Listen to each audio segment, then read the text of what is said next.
en direct avec David Tranchecoste qui traîne en ville parce que c'est le conseiller municipal au transport doux. Alors c'est qui c'est lui en transport dur déjà? La mobilité douce. Mobilité douce. Donc on y va lentement mais sûrement. On l'appelle d'ailleurs la tortue depuis. Ouais, c'est ça. Alors c'est qui fait le lièvre, on y reviendra. Et aux plantes vertes, un truc comme ça. Je suis à l'embellissement de la ville de Perpignan. D'ailleurs en ce moment, avec cette grande chaleur, voilà, et avec cette grosse chaleur, il y avait débat avec le réchauffement climatique. Donc c'était même limite des fois pénible. Oui, l'été il fait très chaud. Et depuis 1331 d'ailleurs, je lis plein d'articles en ce moment. Tous les 10 ans, il y a des grosses sécheresses. Et la nature, c'est quelque chose qui est vivant.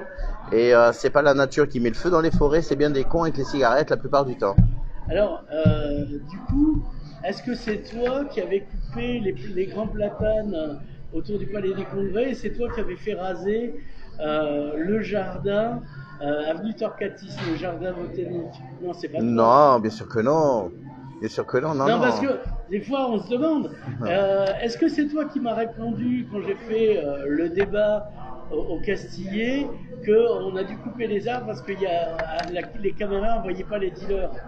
Non, ça c'était il y a très longtemps, il y a plus de 2 ans en arrière. Je te signale que je pense, nous on est là depuis juillet 2003, on communique peut-être un peu plus, et j'espère en tout cas au niveau des personnes sur les abattages d'arbres. Et d'ailleurs chaque arbre abattu à Perpignan a une fiche technique de dangerosité, soit ils sont creux, soit ils ont une maladie. Et d'ailleurs prochainement, s'il y a des arbres abattus, on peut avoir. C'est des lettres de suicide. Ouais, mais mais c'est des sociétés très sérieuses avec qui on travaille. Et j'insiste souvent d'avoir vraiment un rapport en aval de chaque arbre à abattre s'il y a un problème de dangerosité. Et parfois, hélas, pour des aménagements urbains, sinon dans ce cas-là, on fige une ville, on ne fait plus rien. Pour certains aménagements, des fois, on est bien obligé. Mais s'il y a abattage d'arbres, il y a replantage en tout cas derrière et de plusieurs arbres. Alors, est-ce qu'il y a une légende urbaine qui court que vous abattez des arbres pour faire le journal de la mairie? Ah bah écoutez, ça serait dans un super plan d'environnement si on pouvait faire ça, mais non, c'est pas du tout le cas. Alors, tu es l'auteur de Tête en fait revisitée. On va dire revisité parce que tu n'as pas inventé. C'est à l'époque où le regretté maire du Soleil, pas parce qu'il est mort, mais parce qu'il est plus maire, il n'est que sénateur, donc François Calvet, avait fait tout un plan pour la reconquête, si j'ose dire, des berges de la Tête. Et donc, il y avait eu ce moment où tu t'étais illustré positivement en tant que restaurateur avec un flamant rose gonflable. Exactement. Et en plus, en fait, c'est une continuité. Enfin, je dirais au niveau du projet de François Calvet, c'était le projet Esthète, qui d'ailleurs, je suis de près le projet. On a fait l'inauguration avant l'été de la voie verte de la piste cyclable aux berges de la Tête. Et en fait, effectivement, à l'époque, pour montrer à la population le projet Esthète, la voie cyclable, les aménagements des berges de la Tête, de Saint-Philippe-d'Aval jusqu'à Canet, on avait fait une année 3 jours de fête, une année 4 jours. Et ces deux-là, jamais à l'époque j'aurais imaginé être élu. J'étais quelqu'un très engagé au niveau d'être commerçant, au niveau des associations. Et du sanglier. Et du sanglier, si tu veux, parce qu'on avait fait un très bon menu sanglier qui m'a valu d'ailleurs une belle histoire ce jour-là. Mais en tout cas, ce qui était très important pour moi, c'était de penser qu'on pourrait faire en fait tout un été la fête aux berges de la Tête. C'était resté dans le coin de la tête. Et le hasard de la vie, l'expérience, je me suis un jour engagé auprès de Louis Alliot et nous avons gagné le 3 juillet. Le 3 juillet en place, 15 jours après, je lui ai donné un dossier. Je lui avais travaillé le dossier avec des guinguettes, des animations sportives, ludiques, des concerts aux berges de la Tête. Et très rapidement, il a pris le dossier très au sérieux et il m'a fait confiance. Il nous a fait confiance avec d'autres collègues élus parce que c'est un travail transversal et avec tous les agents. On est parti sur la première édition l'année dernière de Tête en Fête qui s'est très bien passée sur un mois. Et là, c'est 2 mois, c'est un mois et demi. C'est les berges de la Tête en réalité augmentées. C'est les berges de la Tête, je dirais surtout, qui vivent réellement, qui reprennent dans le secteur nord de la ville une place majeure parce qu'on est au centre, autour d'un fleuve. Et pour moi, c'est très important que les habitants, les gens du nord aussi, puissent vivre autour de ce fleuve. Maintenant, avec le vélo, les promenades, le jogging. Le Perpignan plage, en fait. C'est le Perpignan nature, je dirais, en plein cœur de ville. Du coup, Louis Alliot est un peu Anne Hidalgo.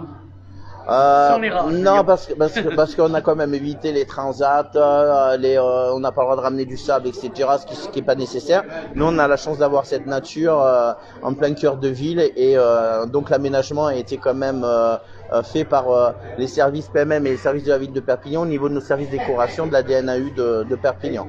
Donc l'aménagement a été vraiment très bien fait sur le bas et au bord de l'eau. On a fait cette année des promenades VTT avec les services jeunesse, il y a eu de la boxe, il y a eu de la danse chorégraphie, du théâtre et on a rajouté des terrains de pétanque, il y a un espace pique-nique. Les concerts ont eu lieu les jeudis, vendredis, samedis soirs et les commerçants ont animé un petit peu chaque soir avec des soirées portugaises, des soirées accordéon, il y a eu de la danse aussi, un DJ. Il y a eu les demoiselles. Les demoiselles étaient extraordinaires, très jolies, très sympathiques et vraiment c'était un concert exceptionnel. On a fait un gros 14 juillet. Un 14 juillet qui a été magnifique parce qu'il y avait vraiment ce côté familial, amical. Les Perpignanais se retrouvent autour du fleuve jusqu'à 22h30, un spectacle de la compagnie Latino Show. Donc en fait, c'est tous les groupes de musique étaient vraiment de Perpignan. Certains, c'est des jeunes qui sont de Perpignan qui vivent maintenant à Narbonne, Montpellier, Toulouse, mais c'est vraiment des groupes locaux. Et le 14 juillet, après le spectacle, tout le monde est parti au feu d'artifice qui était vraiment exceptionnel. Alors, faut se dépêcher d'y aller puisque ça ferme le 20 août. Le 20 ou le 21, là, c'est dimanche soir. Dimanche soir, le 21 août. Ouais, c'est dimanche soir. Donc, à partir de ce soir, c'est reparti pour les soirées concerts. James Brown, je crois que c'est l'ultime spectacle qui sera dimanche soir. Il sera là. Hein. Il sera vraiment là. On fait en tout cas une très bonne interprétation. Et donc dimanche soir, il y aura un groupe sympathique pour finir aussi bien de faire la fête et de profiter de ces derniers moments. Ces derniers moments, jusqu'à l'année prochaine, si on ne meurt pas tous. De la saison, la deuxième édition. Voilà. Donc ce qui est exceptionnel, c'est que cette année, il y a eu encore plus de monde que les autres années. Ça a duré 15 jours de plus. Et puis, on va dire que c'était une ambiance encore extraordinaire, avec un vrai lien avec le centre-ville, les mardis, jeudis, avec les rayonnantes. Ça a vraiment se matché, en fait, c'est ce qu'on attendait aussi de la ville. C'est que la ville, les mardis et jeudis, avec ce qu'on avait imaginé, aussi bien Place Gambetta, Place République, Place de la Victoire, la nouvelle scène qu'il y a eu sur la base, il y avait vraiment un va-et-vient entre les guinguettes, les berges de la Tête, le centre-ville. Donc, c'était vraiment très, très intéressant. Quand est-ce qu'on aura ce que toi-même tu avais promu, alors que c'était pas toi, des déplacements doux pour d'aller faire la fête au centre-ville en va-et-vient grâce à des vélos En fait, on avait le vélo taxi à l'époque, donc ça serait quelque chose, je pense, à revoir. En tout cas, s'il y aurait des porteurs de projets, ça peut être très intéressant. Et on peut imaginer pour la saison, la 3e édition de Tête en Fête, pourquoi pas, un train le petit train de Perpignan qui puisse faire des allers-retours avec les sites en fête, ou une navette spéciale, comme on disait aussi, par rapport au musée, pour visiter la ville. Maintenant, tout ce qui est projet, en tout cas au niveau des mobilités et qui peut faire un lien avec les animations de Perpignan, je pense que les associations certes, mais les privés, s'ils ont des idées, c'est le moment de nous contacter dès l'automne et l'hiver pour discuter, imaginer des nouveaux moyens de transport pour les jours à venir, bien sûr. Donc on rappelle, c'est jusqu'au 21 août sur les berges de la Tête, avec plein de restaurants à découvrir. C'est ça. Notamment le restaurant Vietnam qui est très bon, les 3 journées. Les 3 journées, voilà. Le Vietnam, il y a Al Perpignan, le Jet Set, il y a notre ami Kevin qui fait des brochettes, il y a la famille Masformé qui est là, qui nous font pareil des côtes de bœuf le soir. On a un glacier exceptionnel, on a un crêpier qui est adorable, on a Alco du village. Donc Kevin, bien sûr, tout le monde connaît, c'est la Guarida. On a la gourmetterie qui nous fait des kebabs de canard avec une petite huile de truffe qui est vraiment, c'est exceptionnel.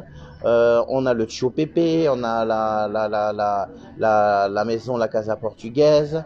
On a aussi notre ami qui fait des huîtres. Enfin, vraiment, c'est vraiment quelque chose de très très très complet. Il y a la Dretz aussi, qui est un traiteur de Perpignan, et en fait, ça fait vraiment un mélange extraordinaire. Et il y a les aborigènes. Alors, les aborigènes nous proposent des super vins.